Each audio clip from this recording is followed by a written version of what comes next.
It's a Saturday morning in a small Louisiana town. The heat is already rising off the sidewalk. Inside a beauty parlor no bigger than someone's living room, which is exactly what it is. 6 women are talking about hair, about husbands, about dying, about God, about armadillo cake. And somewhere between the laughter and the grief, something happens that no movie had quite managed before. Steel Magnolias didn't feel like a film. It felt like a room you'd been in. And in 1989, it made the entire world cry about people they'd never met in a place they'd never been. What most people don't know is where it actually came from. And stay with us until number 1, because the moment behind the most devastating scene in the movie is something almost nobody has ever heard. Number 10. The entire thing was written in 10 days. Robert Harling was not a playwright. He was a law school graduate who had skipped the bar exam to try acting in New York, selling tickets for Broadway shows to pay rent. Then, his younger sister Susan died in 1985 from complications related to type 1 diabetes. She was 33 years old. She had a 2-year-old son, and her husband remarried shortly after she passed. The little boy started calling his stepmother Mama, and Harling was terrified that Susan would simply be forgotten. A playwright friend told him to write something. Harling sat down to write a short story.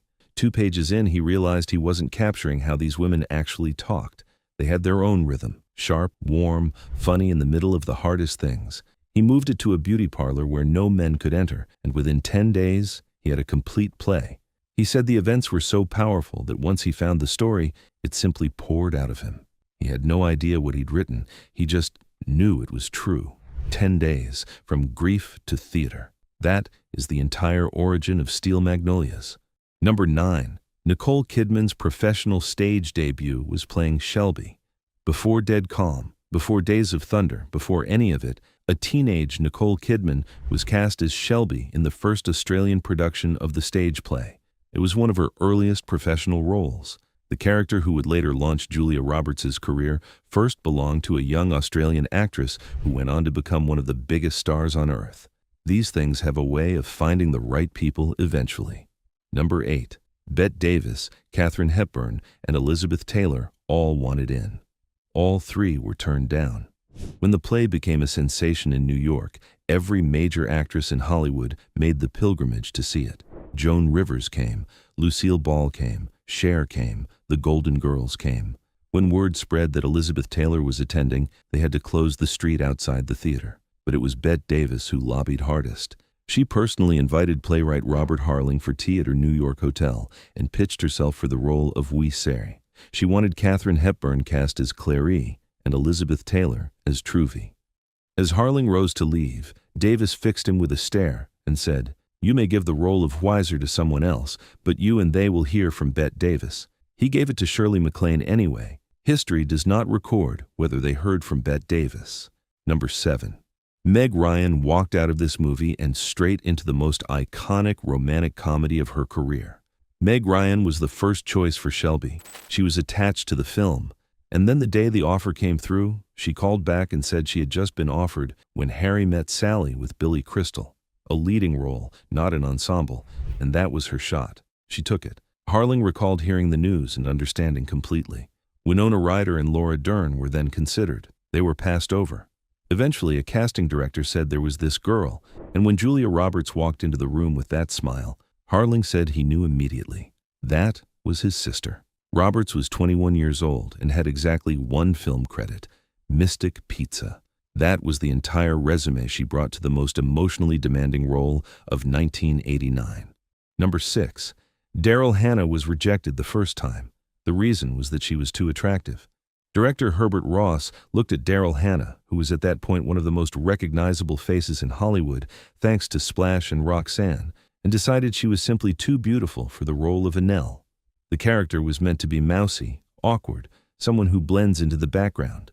Daryl Hannah, Ross determined, did not blend. She lobbied for the part. She studied with real hairstylists, so her scenes in the salon would be completely authentic.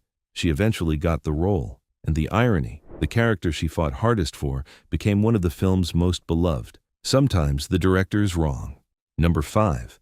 Herbert Ross went after Julia Roberts every single day. The cast formed a wall around her.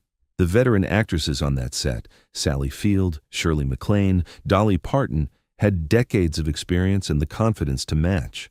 The director could be brutal with all of them. He told multiple cast members they couldn't act. He was dealing with his own grief. His first wife had died 2 years before filming, and by all accounts, he hadn't recovered.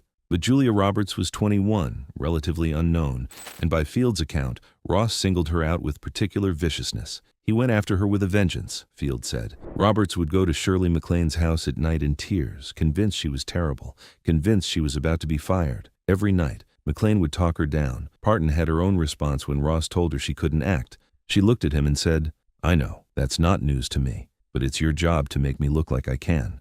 That shut him down. Roberts didn't have that confidence yet. The women gave it to her. Number 4, Dolly Parton was not the original choice for Truvy. The role was written with actress Margot Martindale in mind. She and Harling were real friends from his Louisiana days, and the character of Truvy was drawn partly from her warmth. But as the film grew and the star power assembled around it, the casting shifted. Dolly Parton stepped in and made Truvy so completely her own that it is now impossible to imagine it any other way. Parton and Hannah both trained with actual hairstylists for weeks before filming so that every scene in the salon, including styling Julia Roberts' hair for her wedding, would look real. No tricks, no cutaways. If you watch closely, the work is genuine. Number 3. The most devastating scene in the movie was done in a single take. The cemetery scene. The one where Malin finally breaks, where Sally Field drops every layer of composure and howls with grief, and the women around her catch her with laughter, because that is the only thing left to do. That scene, which has made audiences cry for 35 years, was filmed once. One take, everything you feel watching it, the rawness, the barely contained collapse, that's because it was. There was no second version. Herbert Ross called it, and it was done. Some things can't be repeated. Number 2. The doctors and nurses who cared for the real Susan were hired to care for Shelby on screen. Director Herbert Ross made one creative decision that goes far beyond any trick of filmmaking. He tracked down the actual medical team from Susan Harling's final days, her real doctors, her real nurses, and cast them in the film as Shelby's medical team. The same hands that had tried to save Susan were now on a movie set, going through the same motions for a fictional version of her. And the nurse who turned off Susan's life support in the hospital in 1985 is the nurse you see turning off Shelby's in the film. The same person, the same action, 4 years later. Robert Harling was on set that day. He said he doesn't know how she did it. Number 1. Robert Harling's mother asked to be on set the day they filmed Shelby's death. Not to grieve, to watch Julia Roberts get up. This is the one almost nobody knows.